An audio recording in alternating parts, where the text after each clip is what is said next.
Assalamu alaikum wa rahmatullah. Bismillah, alhamdulillah, wa salatu wa salamu ala rasulillah wa ba'd. All thanks and praise are due to Allah subhanahu wa ta'ala, and may His peace and blessings be upon His last and final messenger, His family, His companions, and those who follow them until the end of times.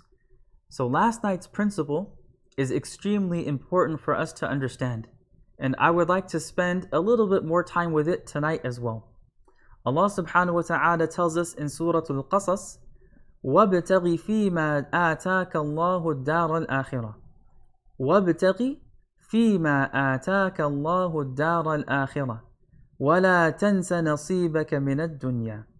Seek the life to come by means of what Allah has granted you, but don't neglect your rightful share in this world. So this is a very important principle related to our success in the life of this world, and more importantly, in the life of the world to come. And from this verse, we gain an insight into the Islamic view on economic activity in general. This concept of monasticism is prohibited in Islam. There's no such thing as becoming a monk, of totally and completely renouncing the life of this world and going and living far away from society in a cave somewhere by ourselves. This concept does not exist. The Prophet ﷺ told us, لا رهبانية في الإسلام. There is no monasticism in Islam. So within our faith and tradition, we don't have this concept of detaching ourselves completely and totally from the life of this world and living the life of a monk.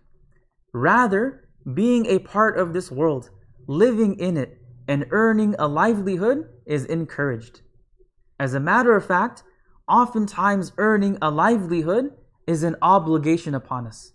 The Prophet ﷺ said, طَلَبُ كَسْبِ الْحَلَالِ فَرِيضَةٌ بَعْدَ الْفَرِيضَةِ.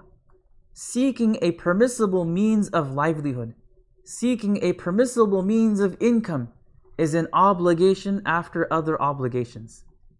Meaning, just like we have to pray 5 times a day, fast in the month of Ramadan, perform Hajj if we have the ability to do so.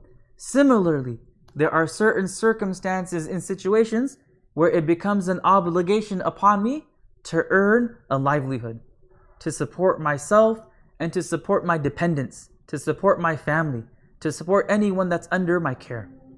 However, economic activity, business, working and earning money are not the sole objective of human life. This is not our purpose in life. Islam recognizes that seeking a livelihood and acquiring sustenance, earning money, is a necessary part of human life and existence. It's something that's needed. It's something that's required.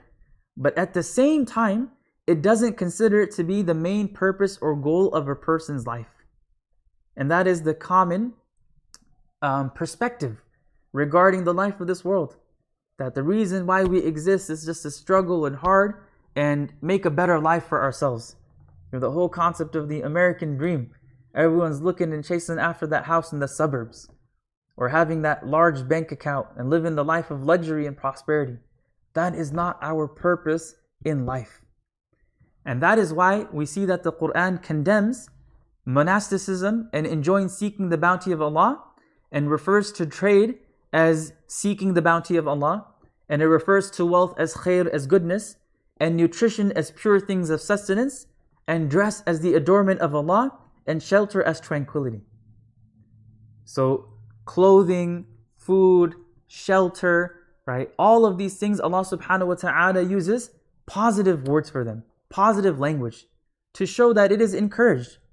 But at the same time, in other verses, we find that Allah subhanahu wa ta'ala refers to the life of the world as the tool of deception. And it condemns the material world in many other verses. Now, it's important for us to recognize that this is not some sort of contradiction. This is not some sort of inconsistency. Rather, the secret behind this is that the Quran regards all means of livelihood as stages through which we pass on our path towards our objective, which is the virtuous traits which pave the way towards the pleasure of Allah and eternal happiness in the afterlife. So there is no doubt that the real concern for humanity and their desired objective boils down to the acquisition of this happiness, eternal happiness, salvation. And since it is not possible without passing through the thorny paths of the material world, it is necessary to acquire everything that we are in need of from the worldly life. So as long as the means of livelihood occupy the place of a bridge in our lives, which we cross in order to get to our true destination, then they are the bounty of Allah. They are goodness. They are the adornment of Allah in tranquility. But when we lose our way and the glitter and the attraction of this life draws us in, and we fall prey to our whims and desires, and we adopt the means as an end, and we forget this fundamental objective, then these same means become a tool of deception and temptation, an enemy, just as the Quran states. So in this verse, Allah subhanahu wa ta'ala is reminding us of this beautiful balance that exists within Islam. That yes, we live in this world, and as human beings that live in this world, we have to use the means that are available to us. We have to get an education, we have to have a career, we have to have a source of income that is permissible, that is according to the divine laws of Allah subhanahu wa ta'ala. We have to provide for ourselves and take care of ourselves and our wives and our children and whoever else is under our care and protection. But that is not our main purpose and objective in life. Our main purpose, our main objective, our goal in life is to worship Allah subhanahu wa ta'ala, is to earn salvation. And as long as the means don't become the end, it's all good.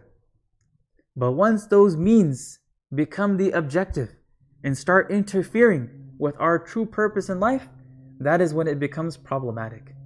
So Allah subhanahu wa ta'ala reminds us that وَابْتَغِ فِي مَا آتَاكَ اللَّهُ الدَّارَ الْآخِرَةِ, that seek with what Allah subhanahu wa ta'ala has given to you the eternal abode.